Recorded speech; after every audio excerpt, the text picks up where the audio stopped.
Busco un lugar para vivir y descansar, donde no hace falta ni llamar. El mensaje de hoy se titula La mente de Cristo.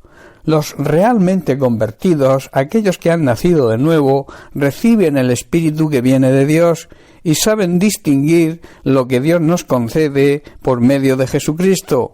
Pero los incrédulos, aquellos que no creen ni quieren saber nada del Señor, los que aún no han nacido de nuevo en espíritu, para ellos esto es locura. Pablo en 1 Corintios capítulo 2 dice a partir del versículo 12: y nosotros no hemos recibido el espíritu del mundo, sino el espíritu que proviene de Dios, para que sepamos lo que Dios nos ha concedido. Pablo está diciendo que nosotros, los que hemos recibido el Espíritu de Dios, no el espíritu del mundo, podemos reconocer las cosas maravillosas que Dios nos ha regalado por medio de Cristo. Versículo 13, lo cual también hablamos no con palabras enseñadas por sabiduría humana, sino con las que enseña el Espíritu, acomodando lo espiritual a lo espiritual. Decimos estas cosas, está diciendo Pablo, sin emplear palabras de la sabiduría humana. Hablamos con palabras que el Espíritu Santo nos da. Usamos las palabras del Espíritu para explicar las verdades espirituales del Evangelio. Versículo 14. Pero el hombre natural no percibe las cosas que son del Espíritu de Dios, porque para él son locura y no las puede entender, porque se han de discernir espiritualmente. Pablo está diciendo que los que no son espirituales, los incrédulos, no pueden recibir esas verdades de parte del Espíritu de Dios. Todo les suena ridículo y no pueden entenderlo, porque solo los que son espirituales, los verdaderos creyentes, pueden entender lo que el Espíritu de Dios quiere decir en su palabra y lo que Jesucristo hizo por nosotros. Versículo 15. En cambio, el espiritual juzga todas las cosas, pero él no es juzgado por nadie. Aquel que tiene el Espíritu de Dios, aquel que ha llegado a sentir y a ver las cosas como Dios las ve, puede juzgar todas las cosas y nadie lo puede juzgar a él. Y el versículo 16 dice: porque ¿quién conoció la mente del Señor? ¿Quién le instruirá? Mas nosotros, dice Pablo, tenemos la mente de Cristo. ¿Quién puede conocer los pensamientos del Señor? ¿Quién sabe lo suficiente para poder enseñarle a Él? Pero nosotros, hermanos, tenemos estas cosas porque tenemos la mente de Cristo. Entendemos todo este tipo de cosas porque pensamos como piensa Cristo. Debemos saber que al conocer y aceptar el Evangelio se crea en nosotros una conciencia de que necesitamos de Dios, se crea en nosotros la necesidad de Jesucristo en nuestras vidas, la necesidad de recibir perdón de nuestros pecados y por tanto la necesidad de salvación. Por el contrario, en las personas de este mundo que no conocen ni creen realmente en Dios, existe una mala conciencia de que son buenas personas y que no necesitan arrepentirse de nada, y por tanto ellos, esta es la gran mentira de la religión, creen que no necesitan el Evangelio. Si realmente fuéramos salvos simplemente por creer que somos buenas personas y que no necesitamos arrepentirnos de nada, yo preguntaría lo siguiente: ¿para qué vino Jesucristo, el Hijo de Dios encarnado, a esta tierra? ¿Para qué sufrió y murió en la cruz? ¿Qué significa para los que así piensan la resurrección de Cristo? En Juan capítulo 1 versículo 29 vemos a Juan el Bautista diciendo, cuando vio venir hacia él a Jesús, dijo así: «He aquí el Cordero de Dios que quita el pecado del mundo». Y el apóstol Juan en su primera carta, capítulo 3, versículo 5, dice: «Y sabéis que Él, que Jesucristo, apareció para quitar nuestros pecados, y no hay pecado en Él». Hermanos, muchos falsos y supuestos ministros de Dios, pseudo-predicadores modernos, aseguran que al quitar el Señor todo el pecado del mundo, las personas no deben hacer nada para ser salvos, que con simplemente proclamar y anunciar el Evangelio es suficiente. Esto es una mala y falsa interpretación de la Biblia.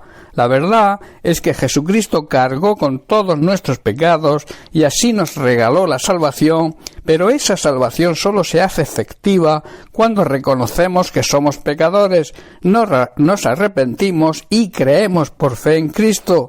Creemos que por su sacrificio y muerte recibimos esa salvación cuando le aceptamos como Señor y Salvador.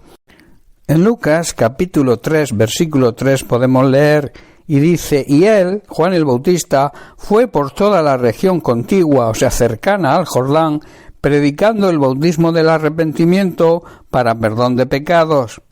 Y en Lucas capítulo 5, versículo 32, el propio Jesús nos dice, no he venido a llamar a justos, sino a pecadores al arrepentimiento. Y en la segunda carta de Pedro, capítulo 3, verso 9, el apóstol Pedro declara, el Señor no retarda su promesa, según algunos la tienen por tardanza, sino que es paciente para con nosotros, no queriendo que ninguno perezca, sino que todos procedan al arrepentimiento. No es que el Señor sea lento para cumplir su promesa, como algunos piensan, al contrario, es paciente por amor a la humanidad, no quiere que nadie sea destruido, que nadie se condene, quiere que todos se arrepientan y sean salvos. Estos versículos, entre otros muchos, hablan de la necesidad del arrepentimiento, que es el primer paso para poder recibir la salvación. Sin arrepentimiento no hay perdón de pecados y, por tanto, no hay salvación. De nuestro arrepentimiento y de nuestra aceptación de Jesucristo por fe depende nuestra salvación. En esto consiste realmente nuestra redención. Que nadie te engañe con fábulas y pensamientos y con ningún supuesto vano y falso nuevo evangelio, que sólo pretende acomodar la palabra de Dios a nuestra situación en vez de aplicar la palabra de Dios a nuestra vida. En Colosenses capítulo 2 versículo 8 Pablo dice, mirad, estad pendientes para que nadie os engañe por medio de filosofías y huecas sutilezas. En otra traducción dice disparates elocuentes, según las tradiciones de los hombres, o sea, según los pensamientos humanos, conforme a los rudimentos, a las normas de este mundo, y no según Cristo, no de acuerdo con las enseñanzas de Cristo, y que las encontramos en las Sagradas Escrituras. Cuando tenemos la mente de Cristo, cuando el carácter de Cristo está formado en nosotros, nada ni nadie nos podrá engañar. La redención, el rescate, la salvación de Cristo crea en nosotros la misma vida de Cristo, y podemos asegurar lo que el apóstol Pablo pudo decir en Gálatas capítulo 2 versículo 20, con Cristo estoy juntamente crucificado, y ya no vivo yo, mas vive Cristo en mí. Hermanos, cuando nosotros crucificamos nuestro ego, cuando nosotros crucificamos los deseos pecaminosos de nuestra carne, la vida de Cristo fluye en nosotros. Y sigue diciendo Pablo, y lo que ahora vivo en la carne, lo vivo en la fe del Hijo de Dios, el cual me amó y se entregó a sí mismo por mí. Pablo está diciendo que su antiguo yo, sus deseos pecaminosos y su carne habían sido crucificados con Cristo, y asegura que ya no vivía él, sino que Cristo vive en mí, o sea, él vivía para Cristo, y así que vivo en este cuerpo terrenal confiado en el Hijo de Dios, quien me amó, dice Pablo, y se entregó a sí mismo por mí. La redención en nosotros cambia nuestra forma de pensar por la manera de pensar de Jesucristo, cambia nuestra mente por la mente de Cristo. Quiero dejarte con un versículo que está en Gálatas capítulo 6, versículo 7, donde dice, no os engañéis, Dios no puede ser burlado, pues todo lo que el hombre sembrare, eso también segará. El apóstol Pablo aquí nos asegura que de Dios nadie se burla. Ningún ser humano puede engañarle, y por tanto tampoco a los hijos verdaderos y fieles de Dios, los que andan en la vida y en la mente de Cristo, nadie los podrá engañar. Y luego habla de la ley de la siembra, lo que sembramos cosechamos. En Oseas 8:7, Dios por boca del profeta reprende la idolatría y la desobediencia del pueblo, y le dice, el que siembra vientos cosechará tempestades. Recuerda, y te dejo con esto, la vida y la forma de pensar, la mente de Jesucristo en nosotros va a impedirá que seamos engañados. Bien, pues hasta aquí el mensaje de hoy. Que Dios te bendiga. Un abrazo.